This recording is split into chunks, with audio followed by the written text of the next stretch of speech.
Okay, good morning, everybody. Well, wow. Not only I'm going to run for office, but starting next week, I'm going to sell tickets. It's time to make real money. Please turn your cell phones off and make sure you sign the attendance sheet. Speaking of attendance sheet, it came to my attention that a number of people signed in last week whose names were not on the printed list. And I was told by management to ask you to register online if you can, or otherwise call the office to make sure that your name will be on the list, including because they might be able to update the list with all the names that they have. All right, that being out of the way, that's a cell phone.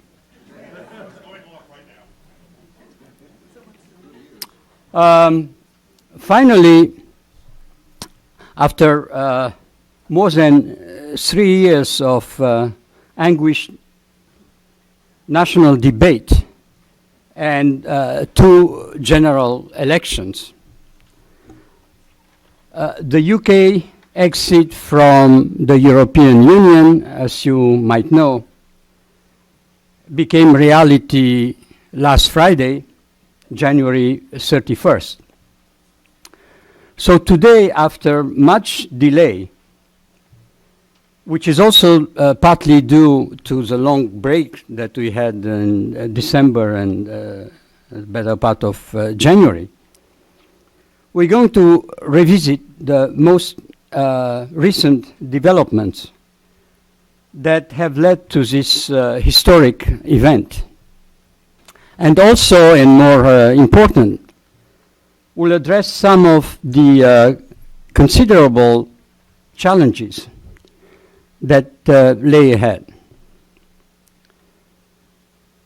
The landslide victory of Prime Minister Boris Johnson in the British parliamentary elections of December 12 has had the merit of giving him and his Conservative Party a commanding majority in the House of Commons,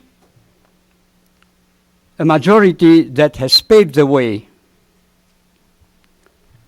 for the Brexit, with the Conservatives winning some 365 seats out of 650 in the lower house of Parliament, versus only 203 seats to the Labour Party, which is the main opposition party in Britain. That represents the Tories' largest margin of victory since Margaret Thatcher's back in 1987. For Boris Johnson, whose tenure as Prime Minister, a brief tenure, since last June, when he replaced, if you remember, Theresa May, was marked by a number of setbacks in Parliament. The outcome of these latest elections has been nothing short of a personal triumph. Only a year ago, if you remember, when we looked at Brexit at the time, for those who were here, he was just a simple Conservative lawmaker after he resigned his position as Foreign Secretary in Theresa May's government to protest what he considered to be a very timid stand of the UK in its ongoing negotiations with the European Union at the time. Even after he was nominated Prime Minister by his Conservative colleagues last fall, after Mrs. May's resignation, he himself faced a mutiny from nearly 24 members of his party over his threat of leaving the European Union without an agreement. However, taking up this challenge, Johnson acted decisively. He kicked out the dissenters of the party, at the risk even of further weakening his government, which was already a minority government at the time.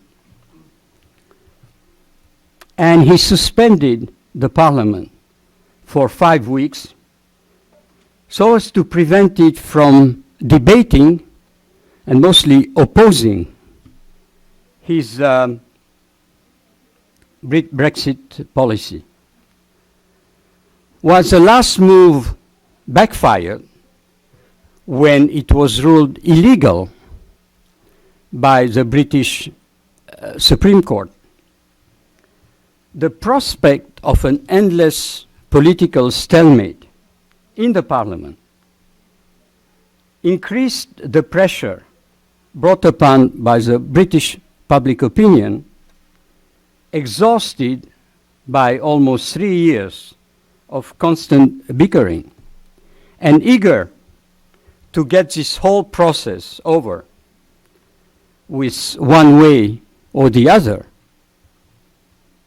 to finally to prompt the opposition in Britain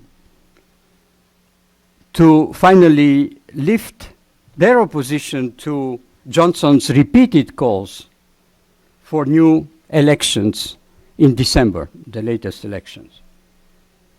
But Johnson had learned his lesson from his previous setbacks.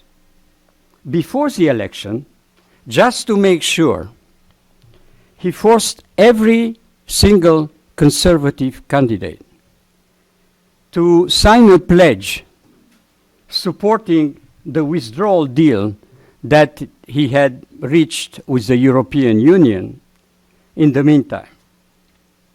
In addition, during the campaign, Johnson followed a disciplined strategy, which was quite unusual for someone who was better known for his off-the-cuff remarks, most of the time undiplomatic. Declining to be drawn into public debates and conducting his campaign largely on photo opportunities.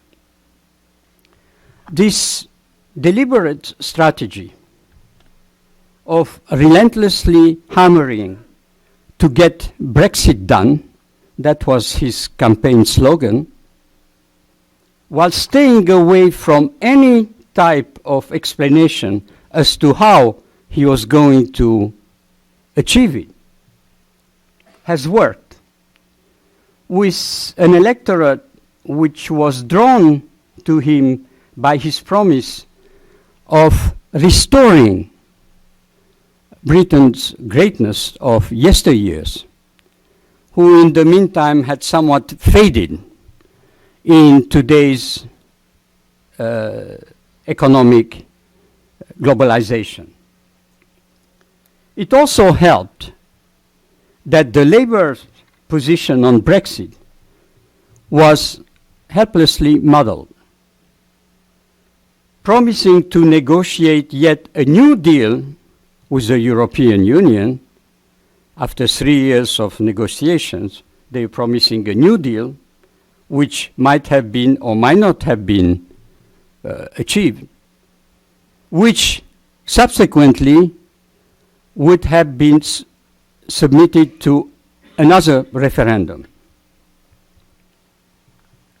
This ambiguous position of Labour, combined with its hard left political and economic program of nationalization, of tax increases on the rich, and of huge public spending, turned out to be a disastrous strategy for the Labour,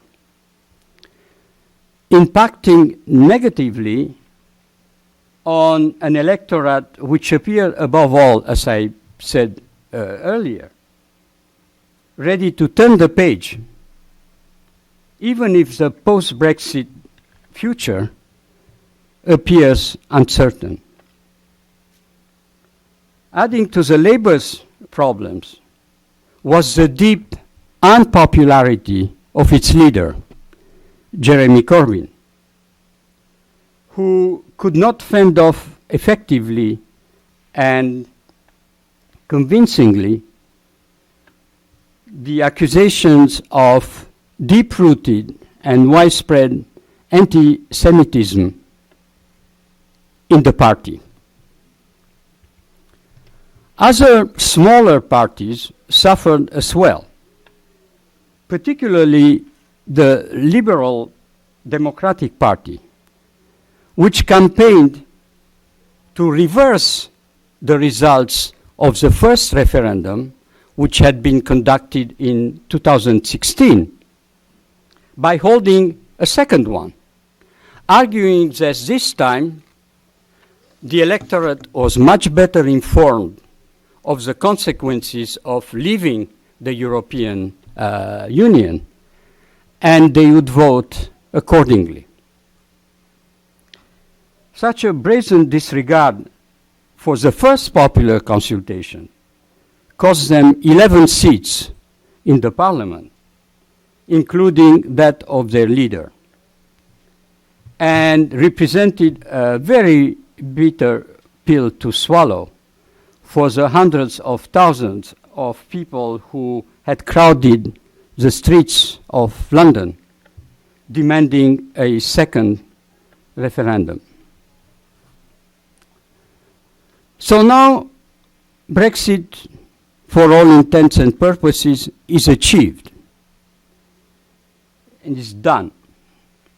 So it would be tempting to say that the easy part of Brexit was over if the easy part had not taken up the better part of 3.5 years and had not included 2 general elections, 1 change of prime ministers, and endless political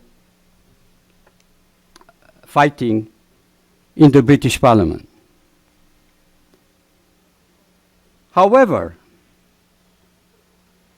the truth, the real truth, and the hard truth is that the real work only starts now. As the details of a trade agreement with the European Union will have to be worked out. And they will have to be worked out by December 31st of this year, which is an almost impossible deadline to keep, considering the myriad of complex issues which are at stake, especially with the Prime Minister, Boris Johnson, who, as I said earlier, has never made clear up to now the kind of how he planned to negotiate with the bloc, and for that matter, he never made clear the kind of relationship he really wanted with the rest of Europe. So unless the upcoming negotiations, which are scheduled to start by the end of February or early March. So that will be actually less than a year. It will be 10 months to go. Go particularly smoothly, which is a most unrealistic assumption, given the major differences separating both sides. Or unless Britain is asking for an extension of the deadline beyond December 31st, option that Johnson has already publicly rejected, Britain will be still facing at the end of the year a cliff edge scenario in which borders could be closed, tariffs imposed, and rules changed overnight. So, as you can tell, this is far from over. And while he's awaiting the opening of negotiations with the European Union, Boris Johnson will have to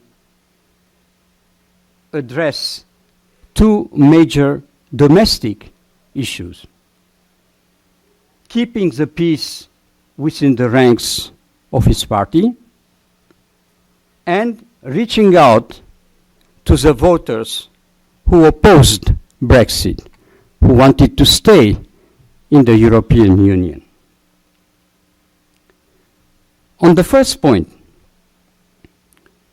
keeping the peace within his own party, let's not forget that during the campaign, the Conservative Party has adopted a hardline version of Brexit, eschewing participation in the European single market or customs union. The idea being for the UK to develop its own free market, independent of the rules and regulations which had been imposed to it for a long time by Brussels, by the European Union. But that was before the elections. After the elections and since the elections, the Tories count now 47 new lawmakers who hail from districts in the Midlands and Northern England, which used to be Labour's heartland. Right here and up here. Now, these new members, these new lawmakers, are not traditional Tories. In other words, they could be better described as representing a disaffected wing of the Labour Party voters who only lend their votes, so to speak, to the Conservatives this time around just to get Brexit done. These new MPs have a very different vision from the type of free market, deregulatory positions that Johnson and his inner circle envision for the UK. Their main priority reflects the concerns of their constituency, which is primarily to protect Britain's manufacturing industries, automobile, chemical, pharmaceutical, airspace, which are prevalent in that part of the country, sectors that could suffer if Johnson decides that Britain should completely decouple from the EU product safety standards and go it alone. Such a move would surely result in a loss of job and a massive loss of job in that part of England, as their EU customers, at least the EU customers that have been their customers for a very long time up to now, would stop placing orders for new components, since the new components would not be aligned anymore on the EU standards. There will be different standards from now on. Johnson admitted that much in his acceptance speech when he said, and I quote, "We must recognize that people lend us their votes at this election," he said. "We need to repay their trust and work flat out to deliver on it." But he didn't say how for now. And reconciling these two positions will be difficult, even impossible, even for a prime minister who's so as ideologically flexible, if I may say. In other words, he does not have an ideology.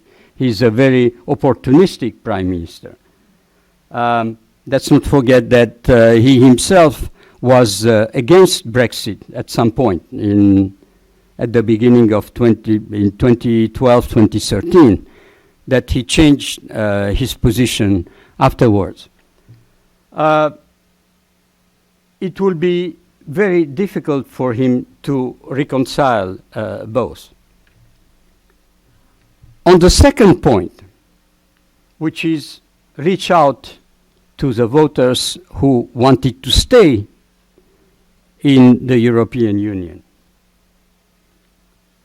Johnson has to keep in mind, and constantly keep in mind, that despite his party's resounding victory and his very comfortable majority in the parliament, UK political landscape remains deeply divided on Brexit, and deeply divided, period. That might sound familiar. Put together, 52% of the popular vote at this most recent elections went to parties which either opposed Brexit or wanted to rethink Brexit, with only 46% of total votes collected by the pro-Brexit parties. And the only reason, or the reason why Johnson won the elections is because all the pro-Brexit votes went to his party, whereas remain votes were dispersed among several parties, Labour and Liberal Democrats and other smaller parties. But the popular vote was won basically by people who wanted either to remain in Brexit or to remain at any rate, or to rethink Brexit in some shape or fashion. That means that even though now Johnson has obviously and has had the mandate to take Britain out of the European Union, he has to do it in such a way as to protect even the interests of the people who didn't want to leave. And these people will very closely monitor the effects of Brexit on the British economy. And this is probably where Johnson will have to prove that the move was advantageous for the UK. That being said, the English electorate is only part of the problem. While voters across England and Wales embraced Brexit by and large by voting for the Conservatives, it was a totally different story in Scotland and Northern Ireland, where a majority of voters expressed their preference for Brexit and locally for their nationalist parties, raising the specter in a longer run of an eventual breakup of the United Kingdom as we know it.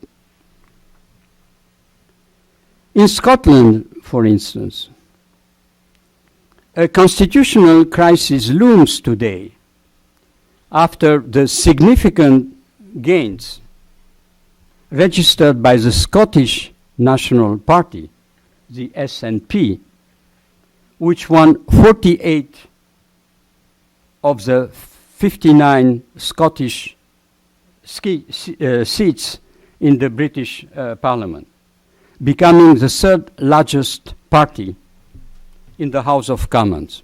Now, to make it clear, Scotland, like Northern Ireland, has two parliaments. One local, which is the Scottish Parliament, where the Scottish National Party has traditionally had a majority. And then there is the British Parliament, which is a parliament of the UK and Northern Ireland. Now, in the British Parliament, Scotland, Northern Ireland, and Wales have a number of reserved seats. So when you vote for the British Parliament in Scotland, for instance, they have 59 seats, which are reserved for Scotland. And all the national parties, Conservative, Labour, Green, and others, can vote in those elections, except that they will be called Scottish Conservatives or Scottish Liberals, but they will be affiliated with their colleagues from all over England. And then you have the Scottish National Party. So, and they are not the same MPs. In the Scottish Parliament, you have people who vote locally during the elections, and for the British Parliament, there are other MPs who are representing Scotland. Now, at these elections, the SNP won 48 of the 59 seats, becoming again the third largest party in the British Parliament. Meanwhile, Johnson's Scottish Conservatives lost 7 of their 13 seats. And the Labour Conservatives, who dominated the Scottish politics, which generally speaking tend to lean to the left compared to the rest of England, to the rest of the UK, I should say, held on to only 1 seat. Now, following the announcement of these elections, the leader of the SNP, the First Minister, that's how they are called, as opposed to the Prime Minister of England, it is the First Minister of Scotland, Mrs. Nicola Sturgeon, stated that, and I quote, "It was now clear beyond any doubt that an overwhelming majority of people in Scotland do want to remain in the European Union." And she demanded a repeat of the 2014 referendum on independence that Scotland organized 6 years ago. in which, at the time, Scots voted 55 to 45% to remain a part of the UK. Following in her footsteps, the Scottish Parliament, last week voted a resolution demanding a new referendum on Scottish independence. So, I quote, that the people of Scotland can decide whether they wish to become an independent country. That being said, this vote and all the statements made by Ms. Sturgeon will have very little practical impact. Indeed, a binding referendum in any part of England, Scotland, Wales, or Northern Ireland cannot take place without the British government agreement. And immediately after this statement, Johnson reaffirmed what he said many times before, that he would turn down the Scottish government request, reminding the First Minister that the results of the 2014 referendum was decisive and should be respected, and reminded her also of her promise that that referendum, or 2014 referendum, would be a once-in-a-generation occurrence. Also, London's opposition to a new referendum is only one hurdle on the way to Scottish independence. The other one is really the kind of relationship that an independent Scotland would have with the European Union. Would Scotland have to apply again as a beginner to become a member of the European Union? Would Scotland have to promise to join the Eurozone, which it had not up to now, since the UK is not part of the Eurozone? And also, and very practically, would Spain, for instance, Spain, which is a member of the European Union, would Spain even consider the membership of Scotland when it is desperately trying to dissuade and to prevent Catalonia from doing the same thing, for asking for independence? Not to mention the size of Scotland's gross domestic product, which is hovers around 9 to 10%, which is 3 times higher than the 3% allowed by the European Union. And the impact, the practical impact that such a move would have on the Scottish economy, which trades with England 3 times more than it does with the European Union. So now, the background in Northern Ireland is somewhat more complicated. But if you think this is simple. But for the first time in its history, Northern Ireland elected more nationalist MPs who support unification with the Republic of Ireland, which is, I remind you once again, is an independent state and member as such of the European Union, and not concerned or affected at all by all this back and forth that happened for 3.5 years in the UK. Well, not affected at all. Yes, it is affected, and we come back to it why. But basically, it's a full-fledged member of the European Union. And that's for a simple reason. The unionist voters are those who want to remain as part of the UK. They felt betrayed by Johnson's commitment to the European Union to maintain Northern Ireland in the EU customs union, while the rest of the UK leaves it, objecting that such an arrangement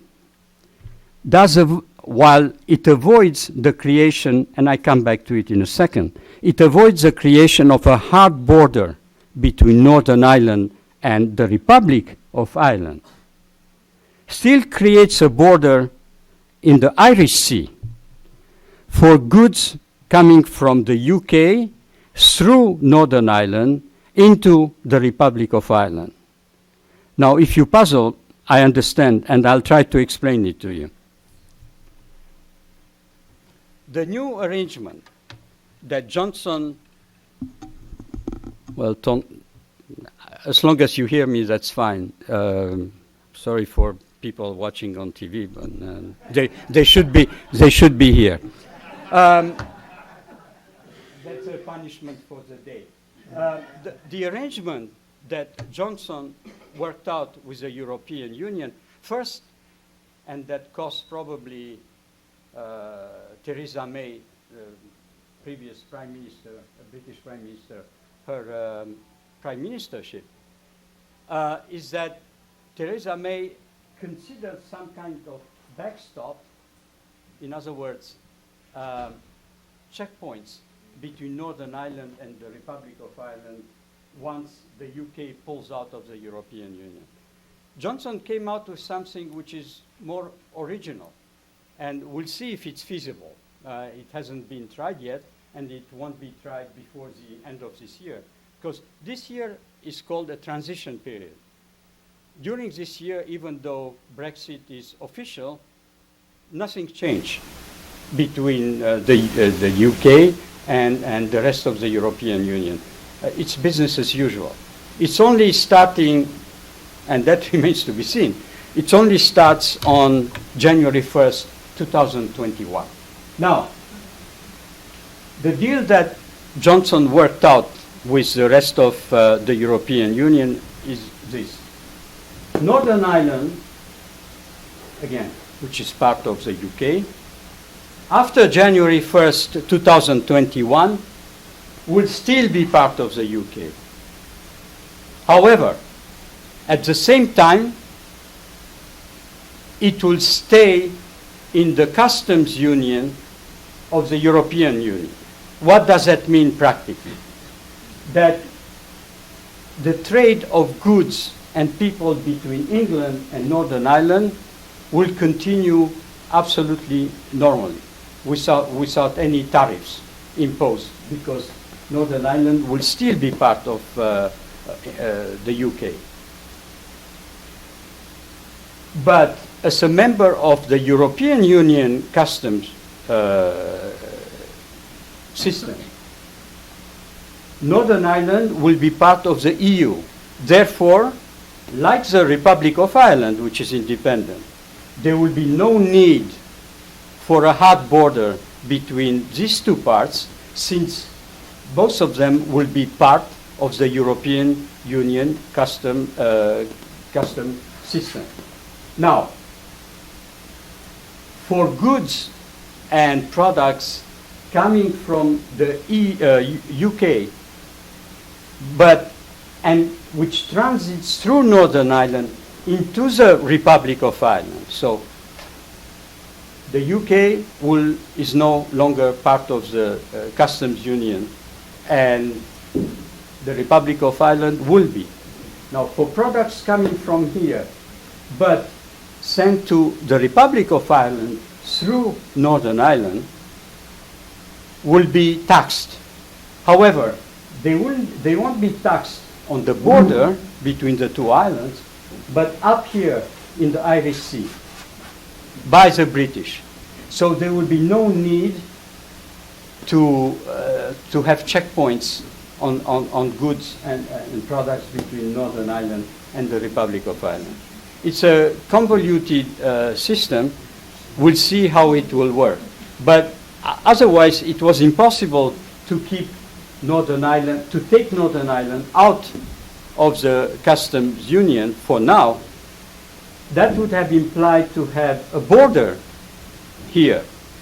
And considering the volume of trade between the two islands and the number of people who cross the border on a daily basis, like 50 or 60,000 people who go to work from one part of Ireland to the other one, it was deemed, and it is impossible, to impose checkpoints along this border of 300 or 400 miles between the two islands. So it's a sort of, for the time being anyway, it's a sort of arrangement which is temporary also. It will be put in place for, it seems to me, for 5 or 6 years. And after 5 or 6 years, the MPs in Northern Ireland will have to vote on it, whether they want to stay in this type of system or they want to pull out and join the UK in every way. I'll take your question when we're done. I realize it's not that easy to understand, but I hope most of you got it. It has the Northern Ireland will have a sort of dual. Politically, it will be linked to the UK, basically, but in terms of trade, will be linked to the European Union. However, it will still have free trade with the UK since it's part of the UK. So it gets the best of both sides. For now, again, after 5 or 6 years, they will have to decide for themselves whether they want to continue in this type of mechanism or they want to pull out and join the UK. It all depends probably on how well Brexit will be implemented. In other words, if it works well for the British economy, if it turns out that Brexit is a good thing for the British economy, that's something that nobody even envisioned. Everybody came up, or they leave the European Union, it would be a catastrophe for the UK. But what if it succeeds? So if it does succeed, most likely Northern Ireland will want to pull out and join. But that will be another issue, because obviously there are some issues between the Protestants and the Catholics, between the Unionists and the Nationalists in Northern Ireland.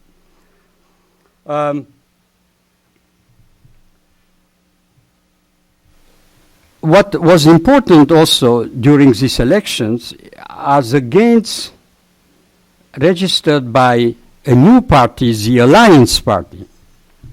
Traditionally, you had two parties, the Unionist Party in Northern Ireland and the Nationalist Party.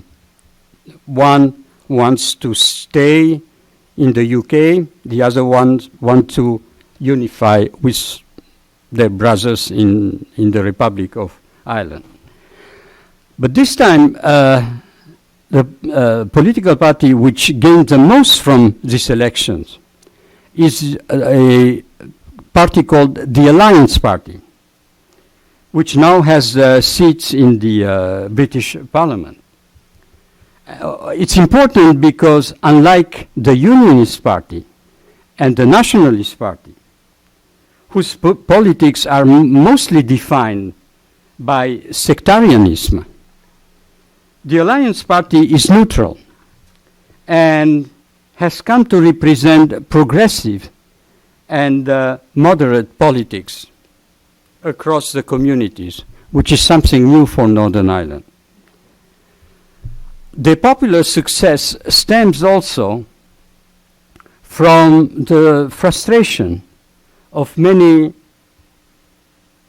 voters with the political deadlock in Northern Ireland between Unionists and Nationalists. An immediate positive result of the December vote was the resumption of the regional legislature called the Stormont in Northern Ireland, which recently resumed its activities as Northern Ireland's governing assembly. Activities that had been suspended for more than 3 years of constant animosity between the Protestant Unionist majority and the Catholic nationalist minority, paving the way for a power-sharing mechanism in Northern Ireland that could only benefit that region. And last but not least, but this is not Boris Johnson's problem anymore, where does Brexit leave the European Union itself? The European Union, whose own parliament voted last year by a very large majority to say goodbye to the UK, during a very anticlimactic, I must say, debate that mixed words of love with words of caution for the UK not to seek too many concessions during the upcoming trade talks on the future relationship between the two sides. We'll always love you and will never be too far, assured the European Commission President, while the chief of the European Parliament said that the UK will always be welcome to come back if it so chooses. At the same time, however, French President Macron warned, and I quote, "will never yield to any pressure," speaking to the British. The priority is to define in a short, medium, and long term the interests of the European Union and to preserve them. This ambivalence reflects the sense of loss, obviously, that Brexit represents for the European Union, for the remaining 27 member states, combined with a sense of relief, actually, to see that they all stuck together, much to London's disappointment, and to see that talk of other countries leaving the European Union have disappeared now, for now anyway. Indeed, this whole process has been so chaotic and painful for Britain that even Europe's populist parties have stopped talking and mentioning the likes of Frexit or Italexit or Nexit, referring to France, to the Netherlands, and to Italy. Nonetheless, for the EU, the loss of the UK is undoubtedly a significant blow in terms of size, in terms of momentum, in terms of reach, and in terms of clout. The UK's departure from the bloc, with the UK's departure from the bloc, the EU loses, let's not forget, the membership of a nuclear power, with a permanent seat in the United Nations Security Council. The British departure also undermines Europe's ability to conduct a more independent foreign policy based on multilateralism.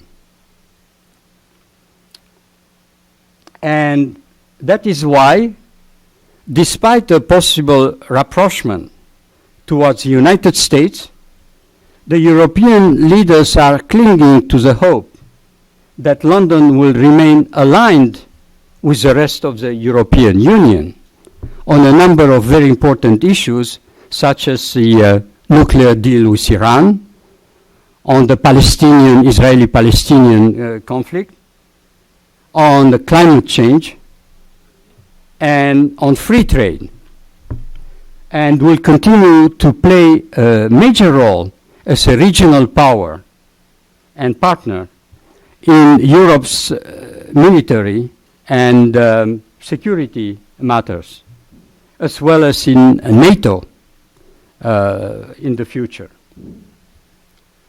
On the economic front, the implications of UK's departures are also far-reaching. UK's economy is roughly the size of France's, which is more or less the second largest economy in Europe. And UK is the second largest contributor to the European Union's budget, putting in some 12% of it. The EU is also Britain's largest trading partner, taking 45% of the British exports and providing 53% of British imports. The EU member states fear that despite their economic superiority as a bloc over the UK might become a fierce competitor with lighter regulations, which could undercut European producers, especially if and when the UK signs a separate trade deal with the United States. The EU's goal will be, during this negotiation, will therefore be to extract pledges from Britain not to dilute its environmental, labor, and antitrust rules, the very rules that Johnson has already decried in previous statements. But for the EU to succeed, they will have to stay united. They have stayed united, as I said, up to now. It was made much easier to stay united because of the indecisiveness on the British part. That helped them a lot. Now, however, they will be dealing with a government, with the British government, which enjoys a large and comfortable majority back home, and which is bent on defending its national interest. Let's take just one issue to show you what the problem of the European Union member states is. The fishery rights, for instance. It is a particularly sensitive issue for the French government, since the French fishermen catch 30 to 40% of their production in the British waters. British waters which are known for the abundance of fish. Now, last week already, Johnson submitted a draft bill to the British Parliament, and that was even before the UK pulled out of the European Union, prohibiting EU fishing in British waters starting January 1st, 2021, at the end of the transition period. Now, if this bill is implemented, it would put effectively out of business a huge number of fishermen in France and make a lot of trouble socially for the French government and Macron, who can ill afford to antagonize another social category in France after the Yellow Jackets. However, these fishery bills, these fishery rights, which are a big issue for France, are not of any concern for countries members of the European Union, like Italy or Greece, for instance, which are geographically away from the area and whose fishing happens to be in the Mediterranean or in other waters next to their coast. The question now, will they stick with the French on that particular issue, which is important for the French, but not for them, forcing Britain to compromise, or leave the French to fend for themselves? Will they consider being tough on the UK? Crucial to dissuade other countries from following the UK and leaving the European Union? Or will they be looking out for their own national interests? These are questions that have never been asked before, for the simple reason that they have never arisen before.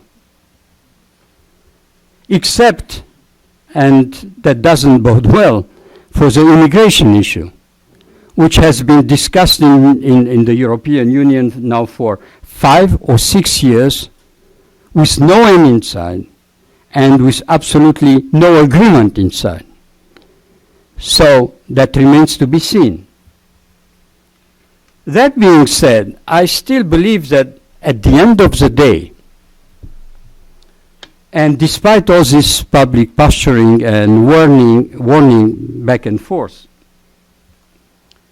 the EU and the UK will have to find a viable solution and a workable and functional relationship, which would be mutually advantageous, even if it takes longer than anticipated.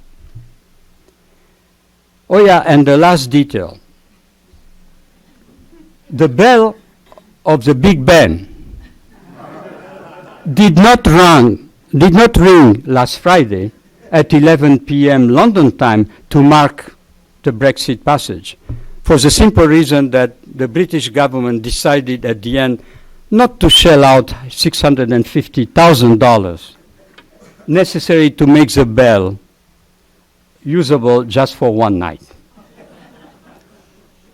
So here we are. Okay, well, let's get a little break and come back with your questions. Thank you.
them to Northern Ireland, I guess tariff-free, but when they're destined for Southern Ireland, they're still taxed at the border, but they go, what is to stop anybody from saying, well, these goods are for Northern Ireland, but actually, once they get to Northern Ireland, they're sent through to Ireland?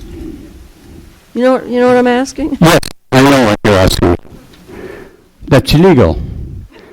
That being said, well, there must have. That's a good question. That must have been some. There must be some ways of making sure that whatever is destined for, let's say, from the from UK to northern Ireland is checked thoroughly. It won't go through. Well, Northern Ireland will pay attention also to what's going through its borders. So they will, when they check, then, they're going to try this. This is some kind of, it's never been done before. And that's a big shortcoming, inconvenience of having a border not between the two countries, but somewhere else. That being said, I think there are ways to make sure that the merchandise or the goods which are destined to one place goes there. Because there will be, I guess, the authorities of the Republic of Ireland are responsible enough to really play the game and make sure that it's all done appropriately and properly, I guess. We'll see what happens if there is a lot of smuggling between the two islands. We'll see. Just one more question. You talked about the manufacturing standards in the northern part of England now being different from... I'm not saying they are different yet. Obviously, till the end of this year, nothing changes. No, and after that, there might be changes. Oh, but they're not necessarily going to change. I was going to say, why would they change them? No, they are two different positions, okay? For those who want to leave not only Brexit behind, Brexit is done, but to want to leave all the rules and regulations imposed by Brussels and by the EU government for 47 years of all the member states. They say, since we are not part of Brexit, we are Britain from now on, and we do whatever we want. We signed whatever trade deals we want, free trade deals with whom we want, and the European Union will become one of our customers, or the member states of the European Union will become one of our customers. And there are those who say, well, not so fast, because we've been trading with the European Union now for 47 years. We adopted some of their, environmental rules and regulations, and just to do away with them over 1 year or so might impact many sectors of our economy. So let's see if we can find some kind of compromise. For instance, since I mentioned fishery rights, maybe Britain will say to the European Union, okay, you can continue fishing in our waters, but not 30 or 40% of your production, only 10 or 15, okay? In exchange, you make sure that the products that we are making in England will continue to be sold on the continent, on the single market. How this is going to be achieved? Again, Johnson has never said a word about how he's going to do it. His vision was, let's get Brexit done. And that's what most of the British electorate wanted also. Tired of the hearing about the Brexit, hearing about are we going to get out, are we going to stay? Let's do it. Let's do it, even though they don't know how this is going to be done. they themselves do not know how this is going to be done. And during the campaign, which was a very short campaign also, it was only a 6 weeks campaign, it was Brexit or no Brexit. Or, again, the Labour, it cost them many, many seats with this, or maybe Brexit, but not quite, but let's negotiate with the European Union a little longer, and then once we negotiate with them, let's submit it to another referendum, and that might take 5 or 6 years. So, by and large, the British electorate said, no, we had enough. Not knowing, and that never came up, and when they were asked, people in England, they say, let's get it over with. We don't care what how this is going to be achieved once Brexit is done, but let's get it over with. And we got it over with, but now nobody knows how this is going to be done. And that's where Johnson's difficulties start. Up to now, it wasn't easy. God knows it wasn't easy. Theresa May couldn't achieve it. The Parliament fought over it for, again, 3.5 years for something that should have been done by March, if you remember, 2018. And here we are, and it was only done now. But now with a sense of relief, in a way, it is done. Now the real fighting and going back and forth starts with the European Union. Because the European Union also will have to make some concessions. It's not like they are scot-free. They too, they have to take into account a number of things. Among them, the possibility of the UK signing a very significant trade deal with the US. In which case, who knows how the balance will tip. So, not to mention that the UK has also assets, and they also have areas in which they can tell the rest of Europe, you compromise or else. For instance, in terms of defense. It's a nuclear power, and obviously with them in the European Union, it had a lot of weight. Without them, it lost a lot of weight. And within the European Union, in a way, the British were mediators in many areas. For instance, the British positions was that eventually the European Union should start negotiating with Turkey. Maybe not admitting them into the European Union right away, but not rejecting them offhand like France did and Greece did. Another issue where the UK will be missed, it was a sort of intermediary between France and Germany in many ways.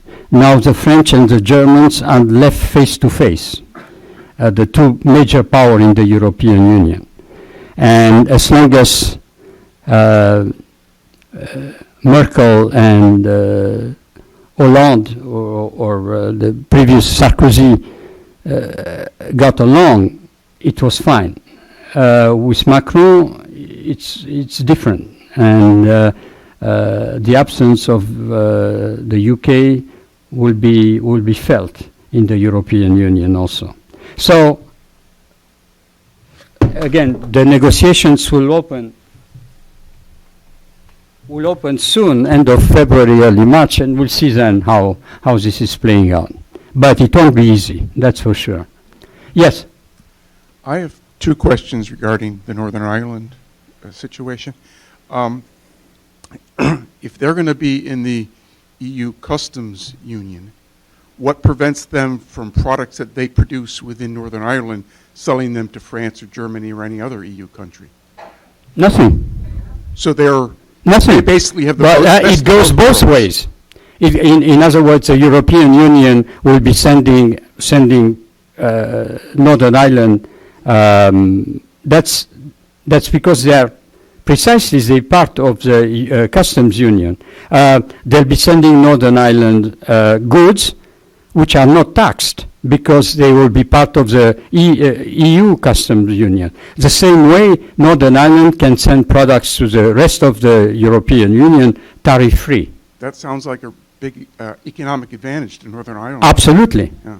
Absolutely. And despite that, as I mentioned, maybe I didn't make it very clear, despite that, the unionists who want to stay in the UK, they argue that even though this seems to be, because they have it both ways, actually, but even though it helps them economically, politically speaking, they are in a different mechanism than the UK. They wanted, if the UK leaves the European Union, Northern Ireland automatically should leave the European Union. And it's not 100, it's done only partly, only politically, if you will, but not economically. But that should help Northern Ireland, definitely. One other question on that. Since they're not part of EU, when people go from Northern Ireland to Ireland, will they have to present passports now? No. They have a separate agreement on that as well? There is a so-called Good Friday Agreement, which was signed after the Civil War in Northern Ireland, whereby the two, there is no more border actually between, there never been since then a border between the two islands. No, they go freely from one to the other. Just a second, we pass the microphone around, so.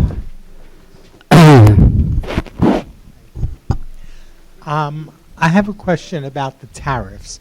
You said that the tariffs will be collected by the United Kingdom in that waterway before it gets into Yes. Northern Ireland.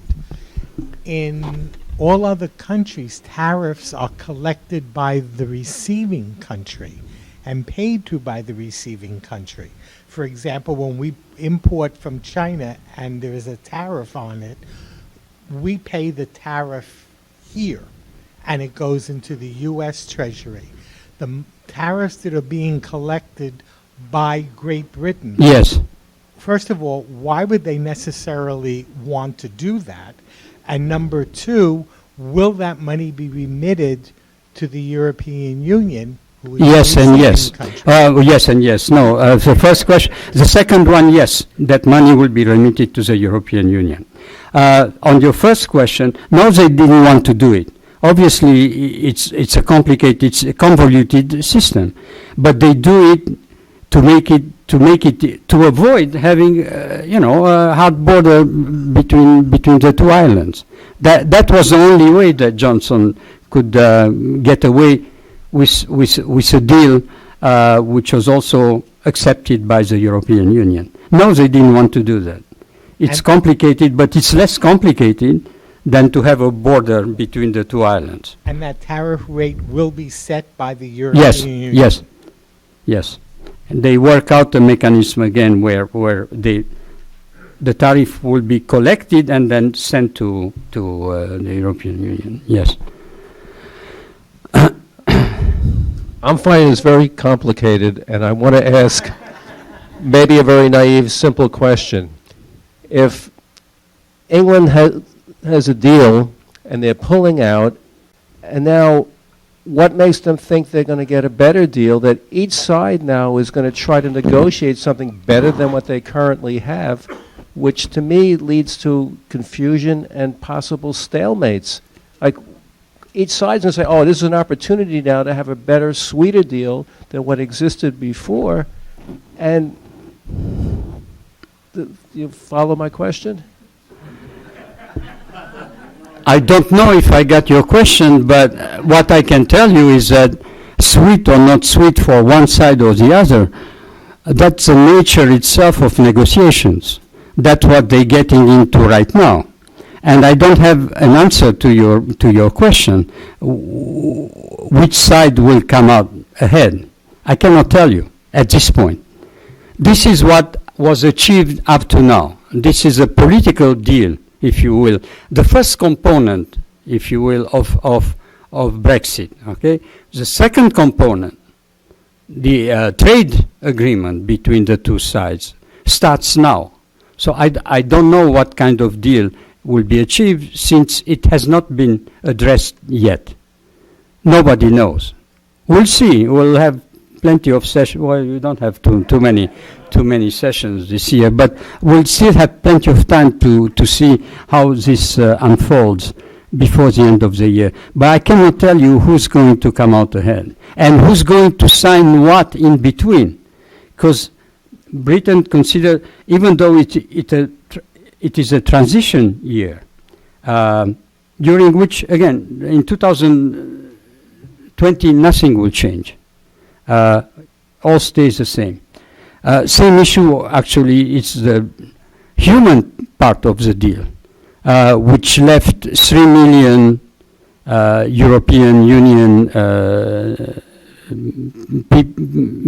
people, I mean, who lives in the UK, totally, they don't know exactly what's going to happen to them at the end of this period. Will England grant them residence like they did up to now? They could work freely in England and work in England, or will they have to just pick up and leave?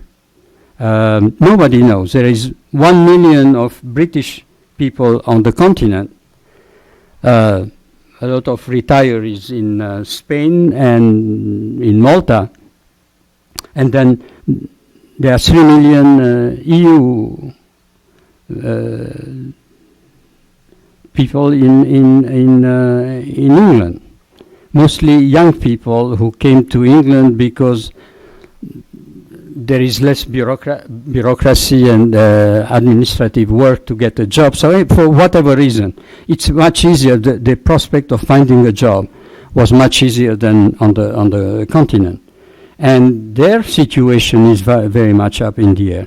They don't know what's going to happen to them beyond this year. Perhaps a bad analogy is it's like a divorce, and each side thinks they're going to get more of the spoils or assets. Well, it's a divorce, and the divorce was pronounced. Now you have to work out the modalities of the divorce. And there are many properties, there are many children, there are many complications. So this was just, they agree on the principle of the divorce. Nobody wants the other one anymore. The UK wanted out, and even though in the beginning the EU opposed it, not so much because they wanted the UK in, but because they said this sets a very bad example for the rest of the European Union member states, for them to leave. Grudgingly, at the end, they say, 3.5 years, Brexit. It's like impeachment. We had it. Let's just get it over with, okay? That's a reaction in the end. People got tired. So now they both agree on something. There is a divorce. How this is going to be done? Now you bring in the lawyers, and as you very well know, you bring in the lawyers, that's when the complication starts. We'll see. Just a second, the microphone is, yes? How likely do you think it is that the UK will work toward a customs union the way that Northern Ireland has right now with the EU, that the whole country would go that way just on the customs union rather than all of the other aspects that we've been talking about? That was one of the options that Theresa May previously had submitted, the previous Prime Minister, in her deal with the European Union, had submitted to the European Union. The European Union said, fine, that's fine that for you to... But people who wanted the Brexiteers, so to speak, they said, hold on a second. You had a majority of people who voted in 2016 at the first referendum. They want to leave the European Union. They want Brexit. departure of of Britain from the European Union. We'll have to do it. I mean, we cannot stay with one foot in the European Union and another foot outside the European Union. The UK has to leave the European Union to show the world that the UK has the manpower and the intelligence and of establishing itself, its own free market, and not to be ruled by the bureaucrats in Brussels. We don't want that. So that they told Theresa May, if we stay in the customs union, it means that we have to follow the rules which are imposed on us and have been imposed on us for 47 years. We don't need them. But that's an all or nothing, and I would think. Well, it was all of nothing, and that's what Johnson won decisively, because at the end, after 3.5 years, people said, let's just do it, and we'll see what happens afterwards. So do you think it's likely that that would be the agreement in the end? That's a very good question. I have absolutely no idea. Yeah. When we started discussing Brexit here in 2016 or 2017, I foolishly predicted that in March 2018 the deal would be done. That was that was at the time 2017, 18, 19, and here we were at the end. I was like the British public opinion. I didn't even want to touch Brexit anymore. Speaking about Brexit to the class, I got tired and I don't live in England. You can imagine. I got tired of this whole Brexit issue. They had to have another election, because this is they had elections in 2016. They had elections in 2018 when Theresa May was prime minister, and foolishly she believes that she's going to strengthen her majority, and the Conservative lost the elections. So she became a lame prime minister, and then she was kicked out by the more extremists than her, like Johnson. Johnson had been in her cabinet for 2 years as foreign secretary, and Johnson was going to Brussels, speaking on behalf of a government on Brexit, speaking on behalf of a government with which he did not agree. So he would go to Brussels. He will insult the people in Brussels by telling, well, we have to, what do you want from us? We want to leave. Whereas Theresa May, who was his boss and prime minister, was trying to find, some kind of agreement with the European Union. So that was not sustainable for long.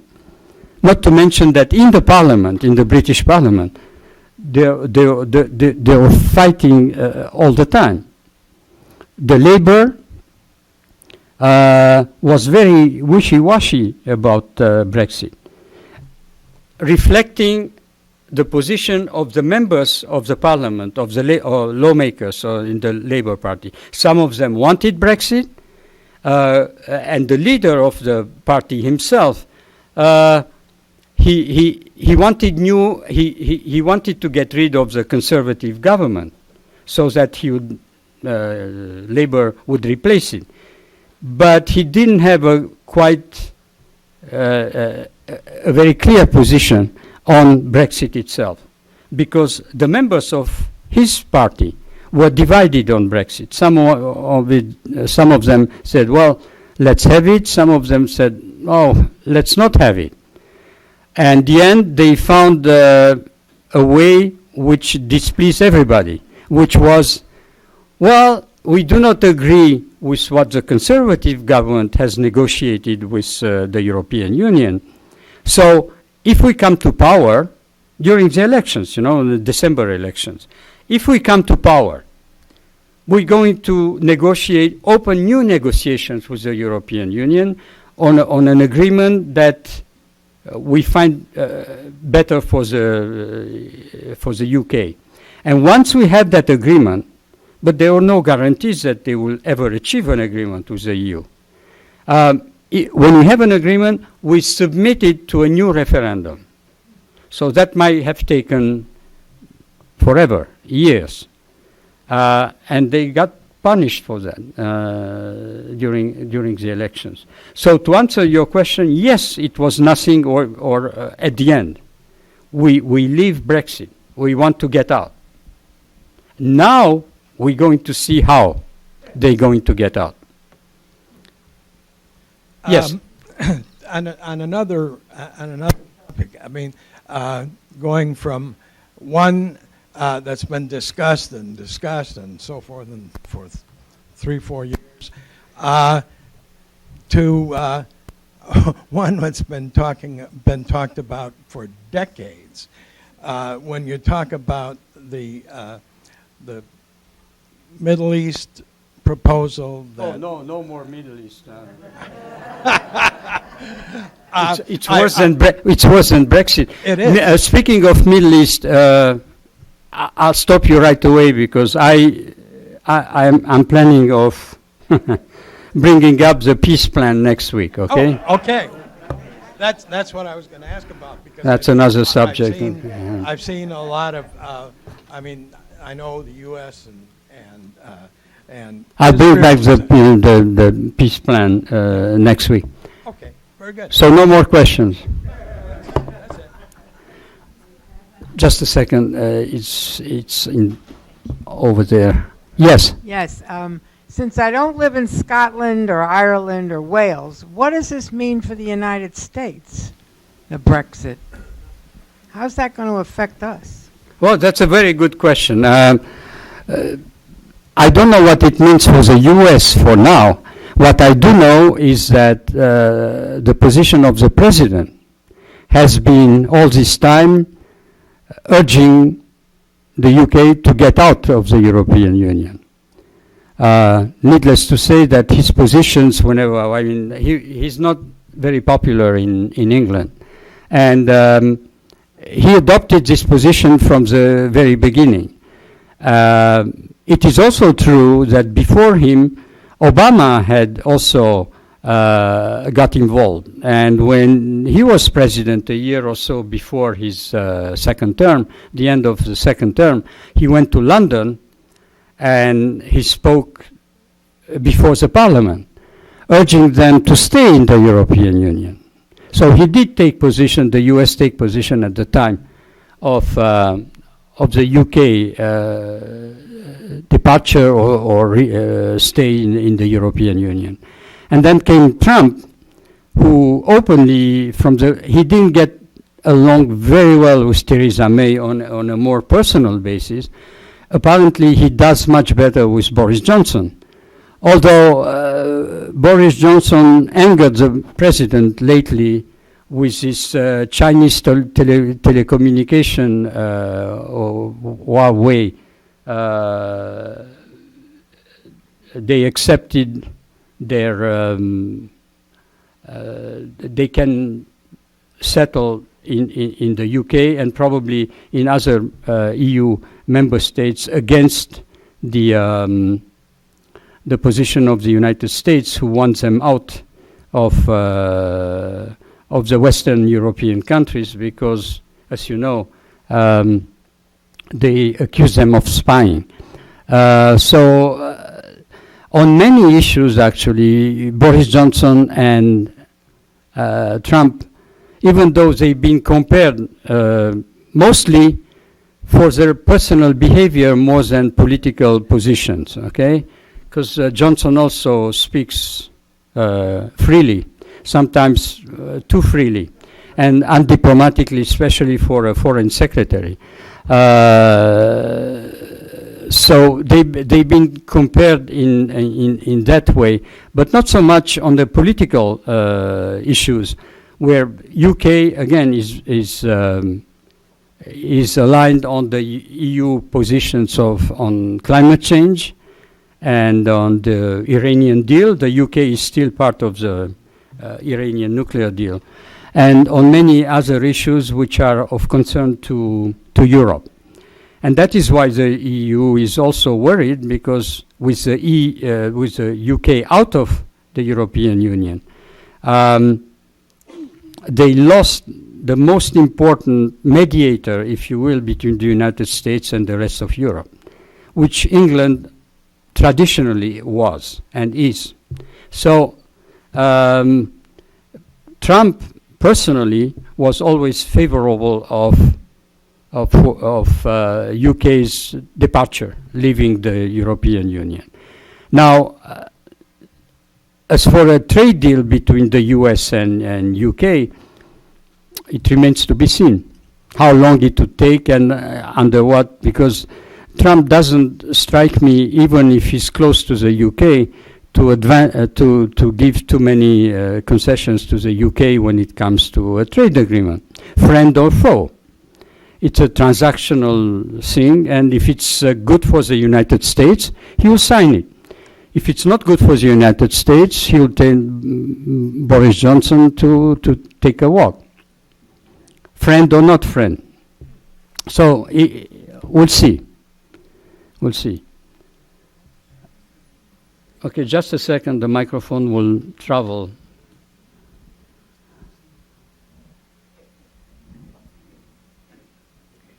Travel across the aisle.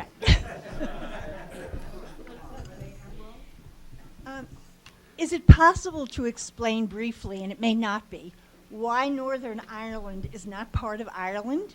I mean, it just seems so... I know that's a whole other lecture. Why?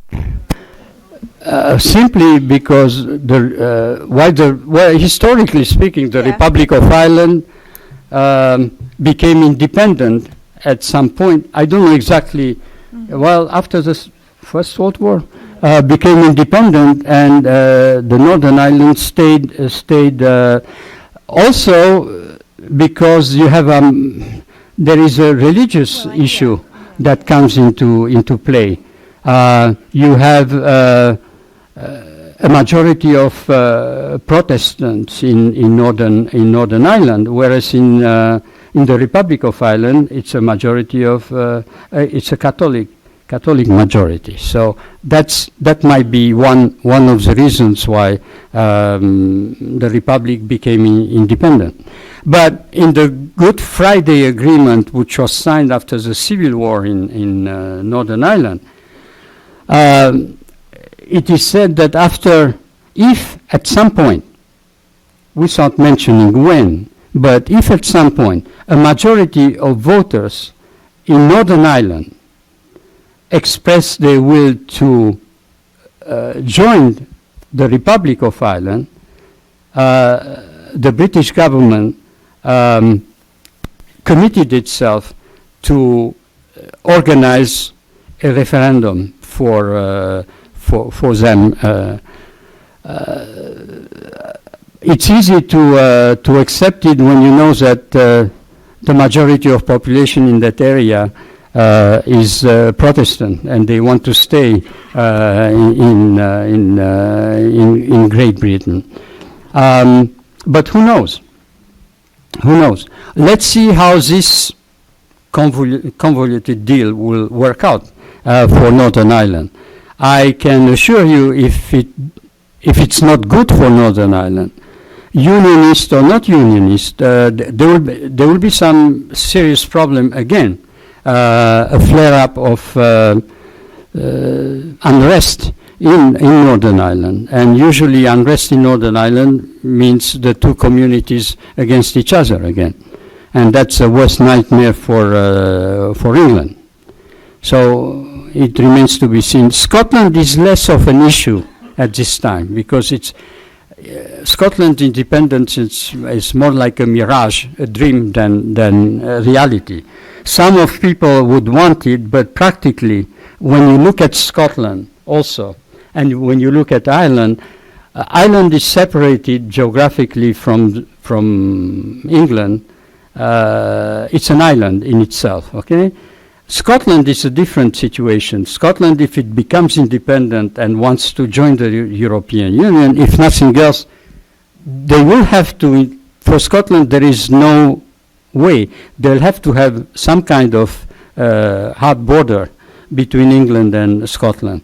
And again, with Scotland trading with England so much, almost everything that they make, I don't see how it can be done. Not to mention that the best way for the guarantee for England to keep Scotland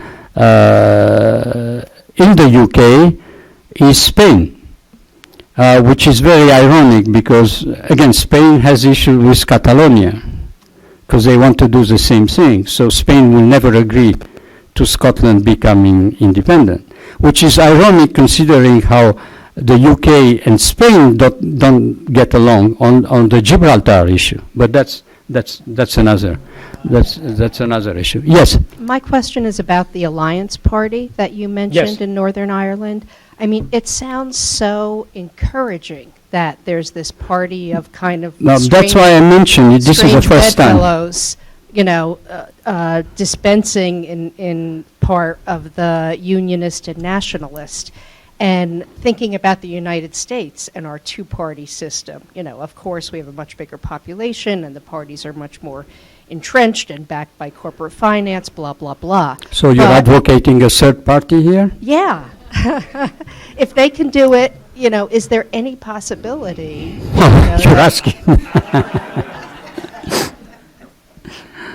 Not for these elections, not for the upcoming elections.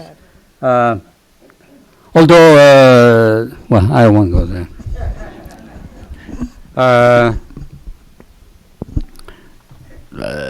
In my opinion, there is room for many parties in this country, not only two, like in Europe. And that's a very diplomatic answer to give you, but I really mean it and I really believe it. There should be much more parties in this country than two. There are more parties. I know that there are more parties, but they have no weight politically. But there should be. It's not black and white, and even these two parties is not black and white when you come to think of it, because in Europe, and I'm comparing to Europe now, many of the parties in Europe, it's coming here slowly with candidates in the Democratic Party who are now, which is unusual in this country, is that they question the whole capitalistic system in this country, which was never done before. Both parties agree that that was the best system. Now, how to reach the best results, each party had different opinions and visions. But at the end of the day, they differed very, very little. Whereas in Europe, you had a socialist party, you had a communist party, you had a Trotskyist party, you had all kinds of parties which themselves questioned the whole system in place in different countries in Europe. So you had a choice which was much wider, and you still have a choice which is much wider in Europe than here, where basically you're limited basically to two parties. But that's another discussion for another day. Let's see what happens during these elections here. Yes. You mentioned a term before. I'm not quite sure what it meant. You mentioned the term Eurozone. Eurozone? Yeah, I'm not quite sure what that means. Say that again. You mentioned the term before. You're talking about Eurozone. I believe it was a reference to Yes. Ireland or Scotland. I'm not sure what Eurozone means. Is that The countries which are part of the euro, which use a currency, Okay, the it's just euro, the currency euro piece. currency, and that was one more reason.